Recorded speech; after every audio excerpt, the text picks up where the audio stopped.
কেবলমাত্র একটি জায়গা কিঞ্চিত ছাড় দেব, কেউ যদি আইন নিয়ে পড়াশোনা করেন বা সেবামূলক চিকিৎসামূলক জায়গায় কিঞ্চিত পড়াশোনা করেন, তাদের ক্ষেত্রে কিঞ্চিত, খুব বেশি বলবো না, লাভবানযোগ্য, না হলে কিন্তু নয়।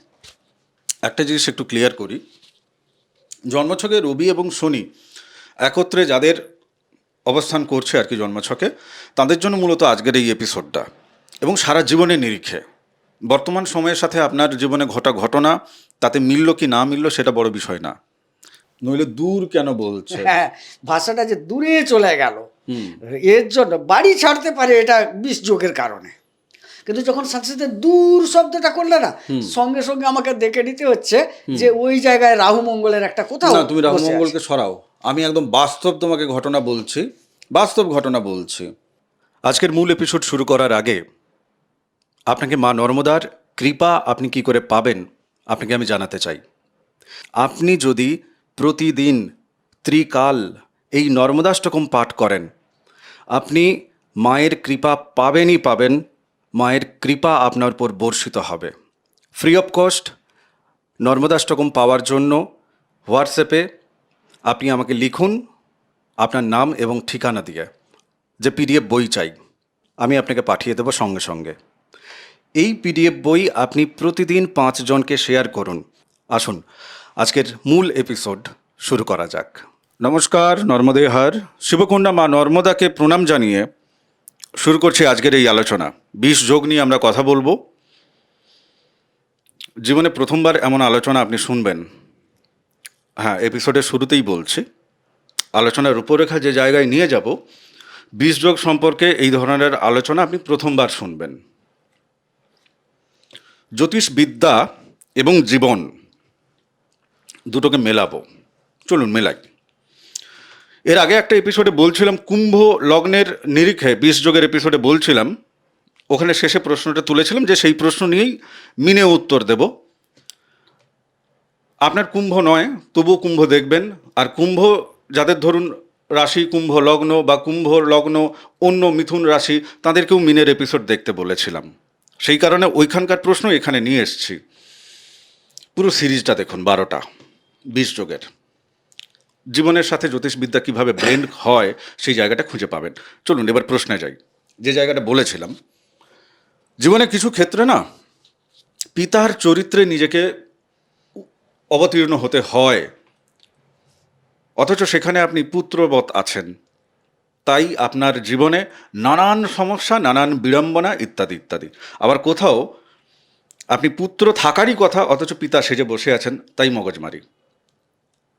আগেরটাকে নিয়ে নিই, যে পিতা হওয়া দরকার আছে কিন্তু পুত্র আছেন, তাই সমস্যা। ধরুন আপনার একটা দোকান আছে, আপনার একটা কাজের জায়গা আছে যেখানে অনেক লেবার কাজ করে, আপনিও লেবারেরই মতো কাজ করছেন ওখানে, অর্থাৎ শনি কাজ করছে, আপনিও শনি হয়ে গেছেন। আপনাকে রবি হতে হবে ওখানে। ম্যানেজমেন্ট তবেই আপনাকে শুনবে, আপনি যে আদেশটা দেবেন তবেই ওরা শুনবে, নইলে ওরা চুরি করবে, আপনার সামনে এক পেছনে আরেক করবে। কেননা দুজন তো একই গোত্রে হয়ে গেছেন না, উনিও শনি আপনিও শনি হয়ে গেছেন। শনি রবি একসাথে জন্মছকে যদি বসে থাকে কোথাও, দৃষ্টি বিনিময়ে যদি হয় বেশ কিছু ক্ষেত্রে, 20 যোগ তৈরি হয়ে যায়। আলোচনায় ঢুকি। গোবিন্দদা, বহু মানুষকে তো দেখা গেছে যে তার লেবার প্রবলেম চলছে, একটা হোটেল ব্যবসা করে, কি একটা মিষ্টির দোকান আছে, কি একটা ভুচিমাল দোকান আছে, অনেক কর্মচারী কাজ করে, মালিক ধরো সেক্ষেত্রে 2-3 জন আছে, মালিকের 3 ভাই, একজনের কথা শোনে বাকিদের শোনে না, কি দুজনের কথা শোনে একজনের কথা তো শোনেই না।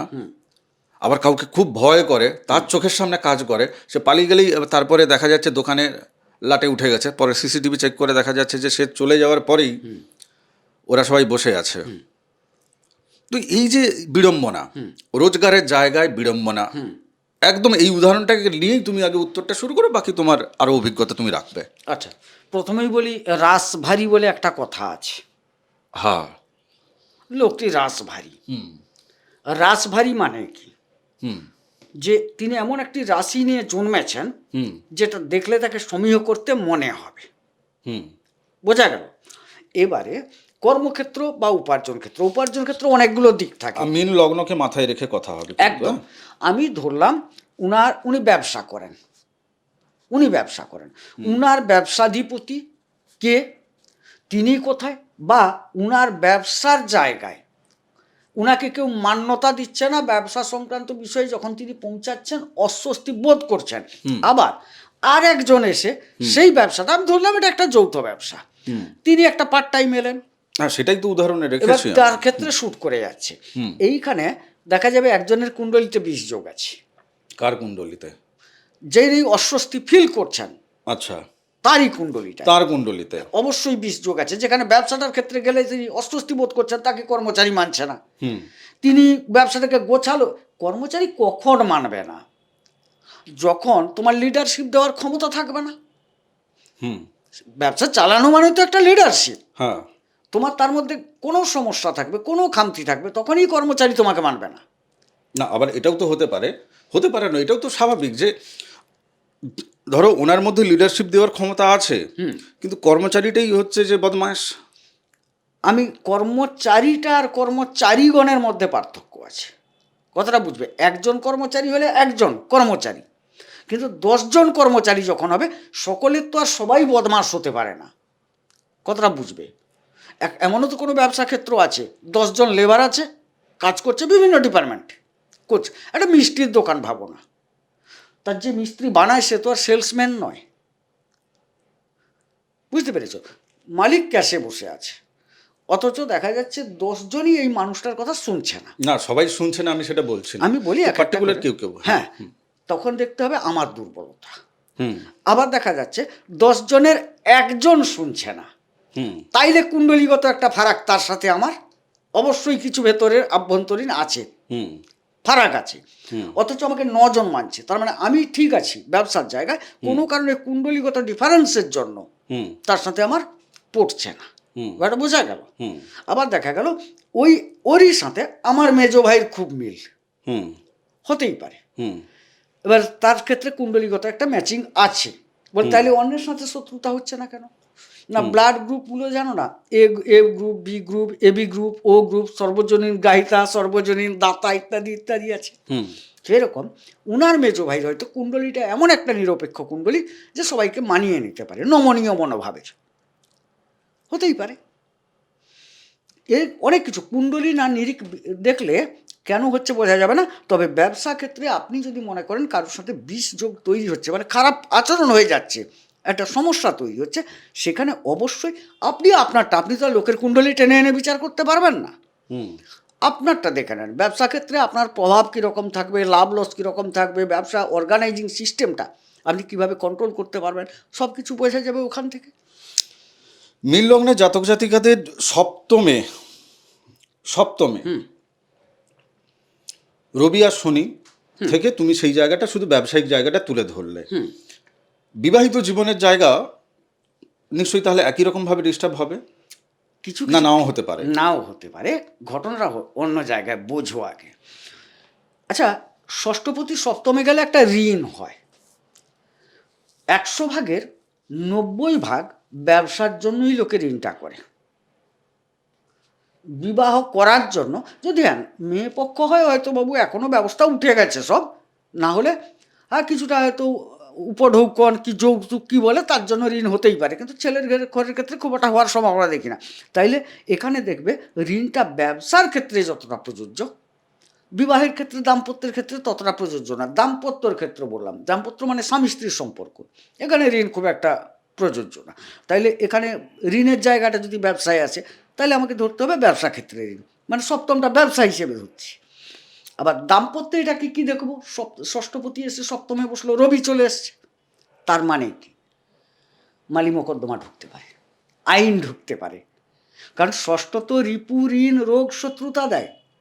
ঋণটা হবে ব্যবসা ক্ষেত্রে বেশি, রোগ তো যে কোনো কারণে আসতে পারে উভয়ের ক্ষেত্রে, শত্রুতাটা মালি মোকদ্দমাটা আসতে পারে বেশি দাম্পত্য ক্ষেত্র থেকে। এখনকার সমাজ ব্যবস্থা নিরিখে বলছি, কিন্তু আমি ব্যবসায়ী যে মালি মোকদ্দমা হয় না তা নয়, সেটাও হয়। বুঝতে পেরেছি, মানে আপনাদের লগ্ন সাপেক্ষে ষষ্ঠ ঘরেরটা হচ্ছে রবির জায়গা, তো সেই যে রবি, আমি যখন দাদাকে বললাম যে সপ্তমে রবি আর শনি একত্রে বসে আছে, তো সেই কারণে ওই আইনত যে জায়গাটা সেই জায়গাটা, রোগের যে জায়গাটা, দুজনেরই একটা মানসিক রোগগ্রস্ত হয়ে গেছেন, স্বামী স্ত্রী দুজনেই। হতেই হবে। হ্যাঁ, দুজনেই মানসিক একটা রোগগ্রস্ত হয়ে গেছেন। দুজনেরই আকাঙ্ক্ষা ছিল তাদের নিজেদের বিবাহিত জীবনকে নিয়ে সেদিকে যেন এগোচ্ছে না, পথ যেন বিপথে চলে যাচ্ছে, বিপথে চলে যাচ্ছে। আচ্ছা, পঞ্চম স্থানে, মীন লগ্ন সাপেক্ষে পঞ্চম স্থানে কর্কট রাশির জায়গা ওটা, ওখানে রবি এবং শনি ধরো কারোর জন্মছকে একত্রে বসে আছে। বাহ। তাহলে তিনি তার জীবনে প্রেম, সফলতা, সন্তান, জ্ঞান, এই সমস্ত দিক থেকে শনি রবির কি কি প্রভাব তিনি তার জীবনে পাবেন? সাধারণ বিষয়ে একদম গভীরে যাওয়ার দরকার নেই। একদম গভীরে যাব না। এখানে দেখা যাচ্ছে শনি রবি যদি একত্রিত থাকেন, হ্যাঁ, প্রতিষ্ঠা প্রাপ্তিতে জোর বাধা, প্রতিষ্ঠা পাওয়া বড় মুশকিল হয়ে যাবে। এর কারণে আমি যেতে চাইছি না, যেহেতু না বললে তুমি। প্রতিষ্ঠা প্রাপ্তিতে বাধা, প্রেমের ক্ষেত্রে অতি সমস্যা, ঝামেলা, আইনি জটিলতা তৈরি হয়ে যাবে। উচ্চশিক্ষা বাধা পাওয়া যাবে। এখানে উচ্চশিক্ষা করতে গেলে প্রচণ্ডভাবে ভর্তি থেকে শুরু করে, পড়াশোনা থেকে শুরু করে, ডিগ্রি নিয়ে বেরিয়ে আসা, সমস্ত ক্ষেত্রে বাধাপ্রাপ্ত হবে। কেবলমাত্র একটি জায়গা কিঞ্চিত ছাড় দেব, কেউ যদি আইন নিয়ে পড়াশোনা করেন বা সেবামূলক চিকিৎসামূলক জায়গায় কিঞ্চিত পড়াশোনা করেন, তাদের ক্ষেত্রে কিঞ্চিত, খুব বেশি বলবো না, লাভবান যোগ, না হলে কিন্তু নয়। একটা জিনিস একটু ক্লিয়ার করি, জন্মছকে রবি এবং শনি একত্রে যাদের অবস্থান করছে আর কি জন্মছকে, তাদের জন্য মূলত আজকের এই এপিসোডটা, এবং সারা জীবনের নিরিখে বর্তমান সময়ের সাথে আপনার জীবনে ঘটা ঘটনা তাতে মিলল কি না মিলল সেটা বড় বিষয় না। জন্মছক এই জীবনের জন্য, তাই এই জীবনটাকে পুরো এই প্রভাবটা পেতে হবে শনি রবি যদি একত্রে বসে থাকে। কেমন? এবার বিভিন্ন দশা অন্তর্দশা যখন আসবে, রবির দশা অন্তর্দশা যখন আসবে, শনির দশা অন্তর্দশা যখন আসবে, তখন ওই জায়গাগুলো যেন অ্যাক্টিভ হচ্ছে। আচ্ছা ভাই, একটু বলে দিই, কোন হ্যাঁ, একটা please। এপিসোডে তুমি আমাকে প্রশ্ন করেছিলে না, বাবা কেস করলো না ছেলে কেস করলো, এরকম একটা, এই কেসটায় বাবা, এই যে একটা যদি প্রেম নিয়ে বিয়ে করে প্রেমের দিকে যায়, প্রেম থেকে যদি বিয়ের দিকে যায়, বাবা কিন্তু প্রথমে আইনের আশ্রয় নেবে এই জায়গাটায়। কোন জায়গাটায়? এই যে পঞ্চমে যদি শনি রবিটা হয়, এই যে তোমার মীন সাপেক্ষে, ওদের বাবাই প্রথমে যাবে এই ছেলে মেয়ের এগনিস্টে কেস কাচারি করতে। হয়তো 18 বছর ঊর্ধ্ব হয়ে গেছে, কেস নেবে না, কিন্তু কিছু না হলেও আমার গয়না নিয়ে পালিয়ে গেছে, আমার অমুক নিয়ে, মানে কিছু একটা কেস দাঁড় করানোর জন্য আইনের দ্বারস্থ হবে, আইনের দ্বারস্থ হচ্ছে এই ক্ষেত্রে। আচ্ছা, এবারে আমি আরেকটু জায়গায় চলে যাই, একটু অন্য নিরিখে যাই। বলো। অন্য নিরিখে যাই।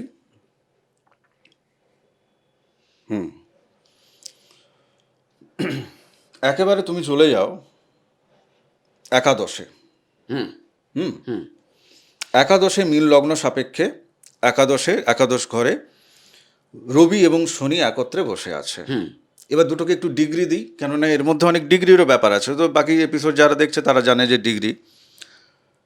রবি এক্ষেত্রে অস্তাচলের ডিগ্রিতে, অর্থাৎ 20 থেকে 30-এর মধ্যে। আচ্ছা, আমি 25 ধরে নিলাম। হ্যাঁ, 20 থেকে 25 ধরে নিয়েছি। 25 ধরে নিলাম। শনি এক্ষেত্রে ঠিক ওই অস্তাচলের জায়গাতেই আমি রাখছি। আচ্ছা, শনি হচ্ছে ধরো 26-এ আছে। তো এক্ষেত্রে এই জাতক বা এই জাতিকার উপার্জন ক্ষেত্রে ওনার পিতা ওনাকে কতখানি সহযোগিতা করবেন, পিতা কি ওনাকে উপার্জনের জায়গাটা রেখে দিয়ে যাবে ওনার জন্য, বা পিতা ওনার কেরিয়ার তৈরির জন্য, আজকাল তো অনেক নানান উপায়ে চাকরি বাকরি পেতে হয়, সেক্ষেত্রে এককালীনভাবে এইরকম একটা কিছুর দরকার পড়ে যেটাকে এইভাবে গুণে লোকে, তো সেক্ষেত্রে পিতার হেল্প পাবে কিনা। আবার ওনার উপার্জন সংক্রান্ত সমস্যা নিয়ে জ্যোতিষীর পরামর্শ নেওয়ার জন্য ওনার পিতা ওনাকে সহযোগিতা করবে, নাকি ওনাকে বলবে ওসব বিশ্বাস করিস না, ওসব কিছু হয় না। তো মোটামুটি বা গুরুজন জাতীয় যারা আছেন তারা ওনাকে সঠিক জ্ঞান বা সঠিক সহযোগিতা করবে কিনা। আচ্ছা, অনেকগুলো গুলিয়ে দাও তুমি।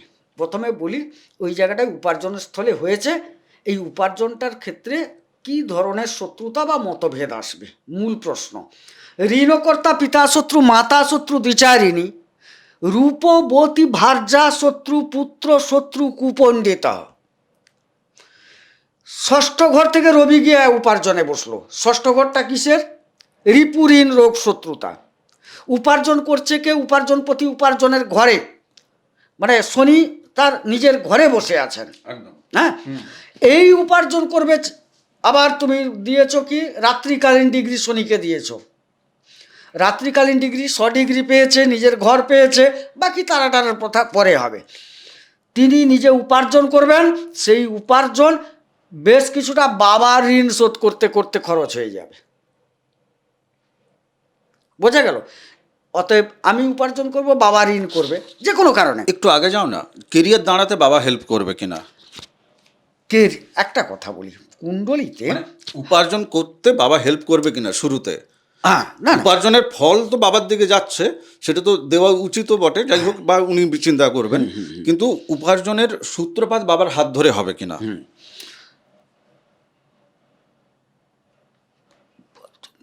একটু দেখে নিতে হবে ভাই। অবশ্যই হবে। কোন মাধ্যম দিয়ে হবে বলছি।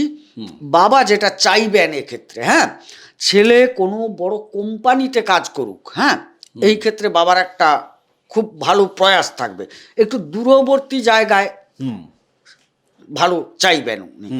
আরও যদি আইন, চিকিৎসা, হ্যাঁ, সেবামূলক কাজে যুক্ত হন, তাইলে কিন্তু বাবা চাইবেন ছেলে করুক। তা বাবা তো প্রত্যেকেরই চান। হ্যাঁ, সে অনেক সময় মনে হয় কি জানো, যে বাবা মনে হয় আমাকে তাড়না দিচ্ছে। এগুলো 1 মিনিটে বলে নিলে বুঝতে পারবে। একটা ছেলেকে তার বাবা প্রত্যেক দিন তাড়াতো। তুই বাড়িতে বসে থাকবি, এত বড় ছেলে, এখনও হয়, ধেড়ে ছেলে বাবার ঘাড়ে বসে বসে খেতে লজ্জা লাগে না, হেন তেন বলেন। দিয়ে ছেলে কোথায় যাবে, কি করবে না করবে, একদম যেন তটস্থ। সেই সময় বাবা একটা ঠিক করলেন, তুই বোম্বে চলে যা, আমি একটা জায়গা ঠিক করেছি, ওখানে সোনা বানানোর কাজ হয়, ওইখানে তুই থাকবি। পাঠিয়ে দিল ওখানে। সেখানে কিন্তু অক্লান্ত পরিশ্রম করতে হয়। বাবাও জানছে যে ছেলেটাকে আমাকে এক প্রকার নির্যাতন করা হচ্ছে, কিন্তু ছেলেও বলছে আমি এখানে থাকতে পারবো না, 18 থেকে 20 ঘন্টা কাজ করতে হচ্ছে, আমার দ্বারা সম্ভব নয়। না, তবু তোকে থাকতে হবে। হ্যাঁ, এবারে বাবার লক্ষ্য কি, ছেলের লক্ষ্য কি? বাবা একটা লক্ষ্য রেখেছেন, ছেলেকে যে আজকে পাঠিয়েছি কাজটা করতে, না টাকা তো পাচ্ছে, ওখানকার টাকা উপার্জনটা ওর লক্ষ্য নয়। বাবা বলছে তুমি ওখানে কাজটা শেখো, দিয়ে ফিরে এসো, তারপর আমি তোমাকে প্রতিষ্ঠা দেওয়ার জায়গাটা দেবো, মানে আমি একটা সোনার দোকান করব। কিন্তু বাবা সেটা আগে বললে ছেলে যাবে না। ব্যাটা বুঝতে পেরেছ? বাবা আগে বললে ছেলে যাবে না, বাবা তো টাকা আছে, আমি গয়না করে বসে যাব না। বাবা বলছে তুমি আগে যাও, তাড়না দিচ্ছে।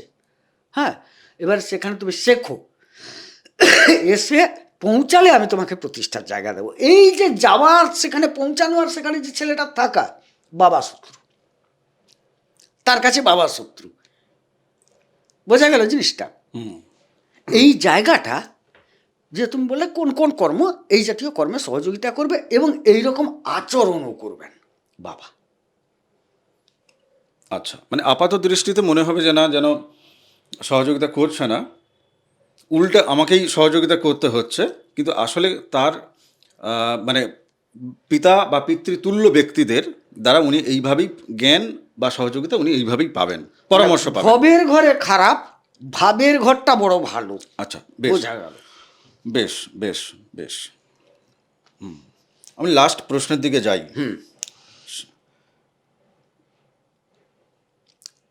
এই রবি এবং শনি একত্রে হওয়ার ফলে, রবি যেহেতু মাথার কারক গ্রহ, শনি এক্ষেত্রে তোমার মিল লগ্ন সাপেক্ষে একাদশ এবং দ্বাদশের অধিপতি, তাই না? রবি এক্ষেত্রে ষষ্ঠাধিপতি। এনাদের মস্তিষ্কের কোনো বড়সড় রোগ বা মস্তিষ্ক জাতীয় কোনো রকম সমস্যা, হ্যাঁ, সেই জায়গাটা কি আসতে পারে? হ্যাঁ, অবশ্যই আসতে পারে। রবি যদি ওখানে ষষ্ঠাধিপতি, রবি যদি দ্বাদশে, ষষ্ঠে, অষ্টমে থেকে যান, ষষ্ঠে থাকলে তবু কম, স্বগৃহ, অষ্টমে দ্বাদশে থেকে যান তো সমস্যা আছে। তো মানে রবি শনি তো থাকছে, শনি কি করবে? শনির কাজ হচ্ছে দীর্ঘায়ত করা, বিষ তৈরি করে দেওয়া, বেশ ব্যাপারটাকে ঘেঁটে দেওয়া। এবারে মনে করো তিনি অষ্টমে চলে গেছে, তাহলে অবশ্যই চোখ মাথার রোগ আসবে। এবার শনি কি করবে, ওটাকে দীর্ঘায়িত করবে, এত সহজে সারাতে দেবে না। ব্যাপারটা এটাই। আচ্ছা আচ্ছা, স্লো প্রসেস করে দেবে। Slow process. শনি হচ্ছে দীর্ঘসূত্রী না, বিষয়টাকে দীর্ঘ করবে।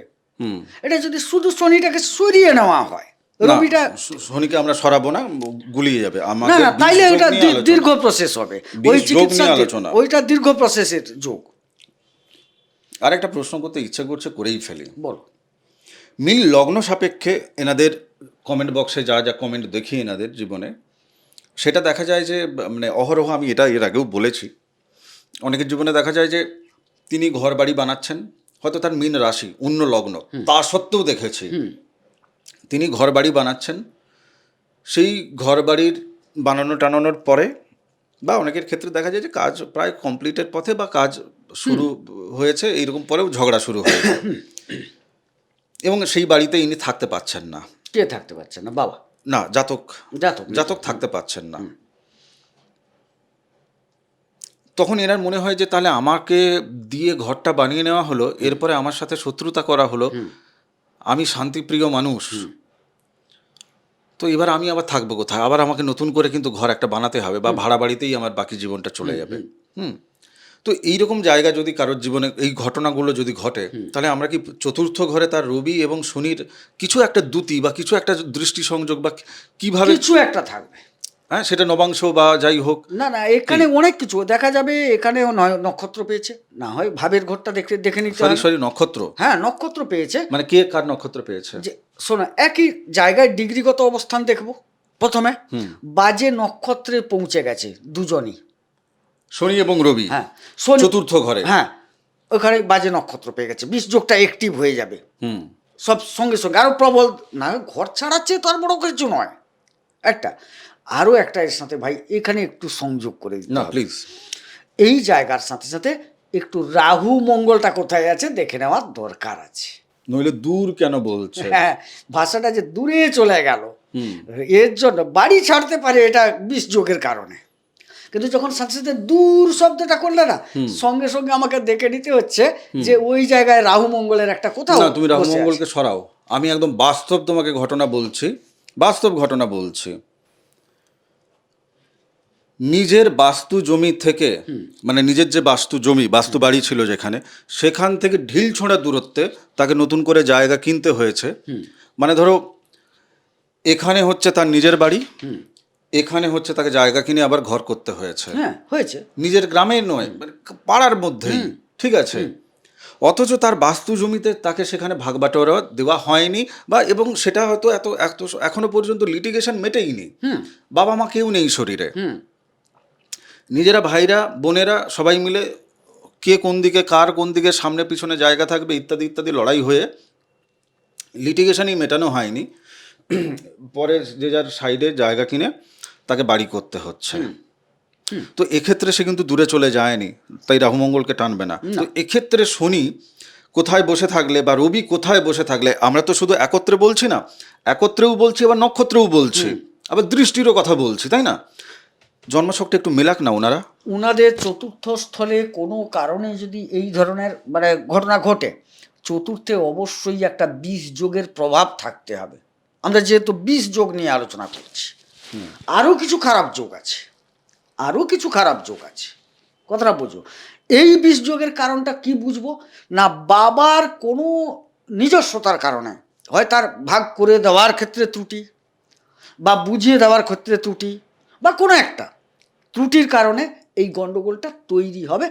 ইভিন এর সাথে মাও যুক্ত হতে পারে, কারণ স্থানটা চতুর্থ। না, মা আগে মারা গেছেন। আমি তো কারুর একটা বলছি না, আমি এরকম একটা মানে বড় জায়গা দেখে বলছি। বাবা হচ্ছে রবি, চতুর্থ হচ্ছে মায়ের জায়গা। বাবা মার কোনো ত্রুটি বিচ্যুতি বা অনুভব ক্ষমতার কম, যে কোনো কারণে, তাদের সৃষ্ট কারণের জন্য এই গন্ডগোলটি তৈরি হয়। দেখো, এই গন্ডগোল তো মানে এখন 100টা পরিবারের মধ্যে 95টা পরিবারে, কেননা যিনি পিতামাতা তিনিও চান যে আমি শরীর ছাড়ার আগে জায়গা জমি ভাগ বাটোয়ারা করে দেব না। খুব হাতে গোনা 2-4টে পরিবার পাবে যেখানে উইল টুইল করে রেখেছে যে ভাই বেঁচে থাকতে থাকতে কেড়ে নিস না, আমি যখন চলে যাব তারপরে উইল অ্যাক্টিভ হয়ে যাবে, তোরা ভাই পেয়ে যাবি, ঠিক আছে। এই যে পরিষ্কার স্বচ্ছতার যে জায়গাটা এটা হয়ে থাকে। আর নইলে তোমার 95টা পরিবারের ক্ষেত্রেই দেখা যায় যিনি পিতা তিনিও দেননি, কেন তারও একটা মনের ভেতর আশঙ্কা আছে যে আমি যদি দিয়ে দিই তাহলে শেষ জীবনে আমাকে কে দেখবে, ঠেলাঠেলির মধ্যে পড়বো, কোন ছেলে দেখবে কোন ছেলে দেখবে না, ভাই আমি বিষয় আশয় যা আছে আমার নামেই থাক, আমি তো চলে যাওয়ার পরে ওরা এমনিতে মিউটেশন করে পেয়ে যাবে, তো ওদের কাছে তখন সেটা চলে যাবে। তো সেইভাবে হয়ে ওঠে না, স্বচ্ছতার অভাব এখানে হয়ে যায়। এবং পরিবারের ক্ষেত্রে দেখবেন, আমি এই প্রশ্নটা রেখে যাচ্ছি কোনো না এরপরের কোনো না এপিসোডের জন্যই আমি রাখছি প্রশ্নটা। কোনো পরিবারে দেখবেন সেক্ষেত্রে হয়তো বড় ভাই যে আছে সে ছোট ভাইয়ের জায়গায় চলে গেছে, আর একজন সেজ ভাই সে দেখা যাবে যে বড় ভাইয়ের ভূমিকায় অবতীর্ণ হয়েছে পরিবার পরিচালনার জন্য, এবং বাবা আর মা সেক্ষেত্রে গেস্ট অ্যাপিয়ারেন্স চলছে পরিবারে, এমনটাও দেখা যায়, তাই না? তো পুরো পরিবারটাকে যদি সুন্দর করতে হয় তাহলে রবি কি আছে দেখতে হবে, ওই বাস্তুতে কি আছে দেখতে হবে, আপনার জন্মছকে রবি কোথায় আছে সেটা দেখতে হবে। যে যার নিজের যদি ছন্দটা জেনে যায় এবং অন্যের সাথে যদি ছন্দটা মেলায়, মেনে নিয়ে, তাহলে আর সমস্যার কোথাও নেই। ওটাই সব থেকে বড় প্রতিকার, অবশ্যই, তাই না? আত্মোপলব্ধি একদম। তাই বুদ্ধি নয় বোধের পথে যেতে হবে। চ্যানেল সাবস্ক্রাইব করুন। তপভূমি নর্মদা, মা নর্মদার মাহাত্ম্য কথা আছে, অডিও সিরিজ আছে, শুনুন। ভালো থাকুন, সুস্থ থাকুন, ভক্তির পথে থাকুন। নমস্কার। নর্মদে হর। নর্মদে হর।